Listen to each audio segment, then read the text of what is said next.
There's new fallout from Tuesday's massive global ransomware attack. Hackers crippled computers and demanded users pay a $300 ransom to restore access to their data.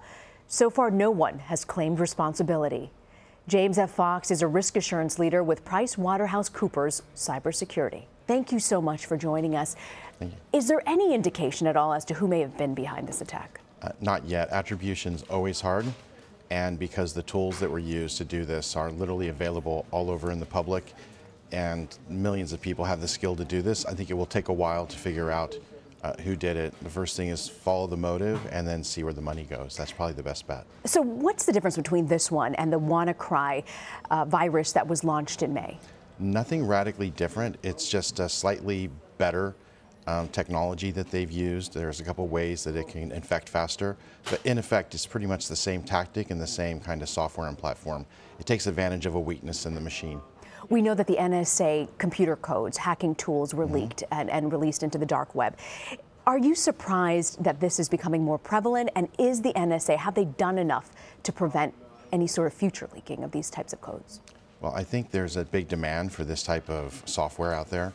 And the dark net is a market like anywhere else. So where there's a need, there'll be people that fill the need. In this case, they found free tools from the NSA, but those tools are always going to be out there. So what really drives this is more around, if they can continue to make money doing this, then they'll find the tools. We know that Ukraine appears to have also been a primary target. I mean, we're talking here about crucial infrastructure, central banks, airports, public transportation, even the Chernobyl power plant may have been impacted. How vulnerable would you say is America's critical infrastructure? Well, many countries such as the US, France, the UK have been looking at critical national infrastructure cyber issues for a long time because it's old legacy systems and those are the most vulnerable.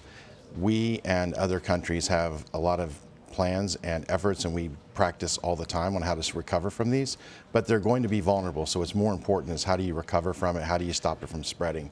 And if a country hasn't identified what those recovery methods are, then it can be very debilitating. But most of the major countries, and you look at the executive orders in the UK and the US, they realize the problem and there's a lot of investment going in to protect against it. What are you most worried about? I'm most worried about the fact that people see these as one-off attacks, and they don't think about how you stop this in the long run. It's only going to get worse. There's too many people that know how to do this, and people don't treat it like a risk. They haven't started. It's part of daily life now. So you have to learn how to protect yourself and to recover from these. It's a risk, and you need to start managing it. It's the new status quo, and I'm worried that people still think that these are one-off events, and they don't do the changes they need to protect on the long run. The new status quo. James Fox, thank you for joining us. Thank you for having me.